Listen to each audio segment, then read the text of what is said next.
Hi guys, today I'm going to teach you some helpful and environment-friendly holiday wrapping tips.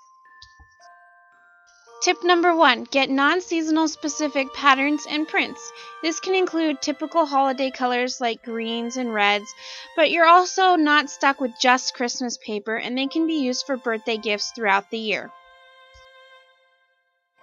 Tip number 2, use a marker instead of wasting extra paper for tags. You can just write their name on the gift itself. You can even go as far as using only one design of paper per person, so say platis for Kenny and stripes for my dad, then you won't even need the marker. Tip number 3, use recycle boxes to cut down on garbage and waste and save money that you would be using to buy gift boxes with. So take these pair of pants for instance, they're kind of hard and wibbly wobbly to try and wrap on their own.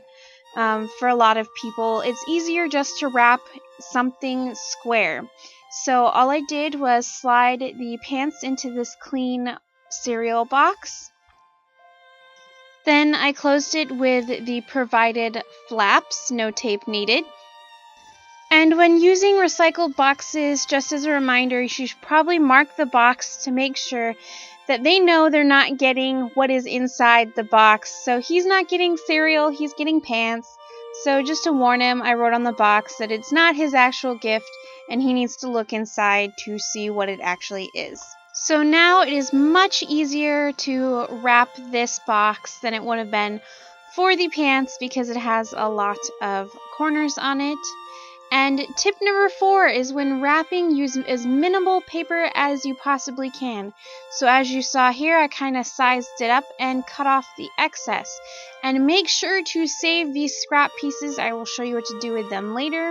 As I go on to wrap it, the tip number 5 is to use as minimal tape as possible. It usually only takes 3 pieces for a box. For this one it took 5 because it was kind of long.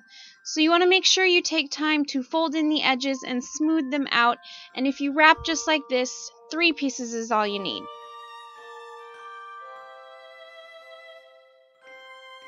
Tip number 6, what to do with the scraps. So you just save them and use them to wrap smaller gifts, just like this Skyrim keychain I got for Kenny.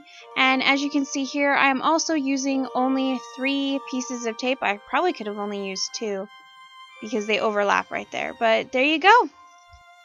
Tip number 7, assign a letter or a doodle to a person. Some gifts are too small to write their full name on, and since Kenny and my mom have the same first letter, I usually just draw a kitty face on his gifts so I know the difference.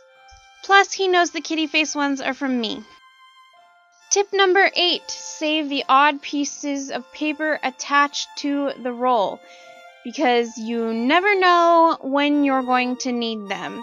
Sometimes you may need this piece, but it may need to be a little bit longer, and you can just cut out that extra little bit of longer that you need. And finally, tip number 9, use a toilet or paper towel roll to keep wrapping paper together. Of course, this all is determined on how big your wrapping paper roll is, but you can always cut it to size and add a piece of tape for stability. So that is it for my helpful tips on a greener and more efficient wrapping process. I hope you guys enjoyed and have a wonderful holiday. Bye!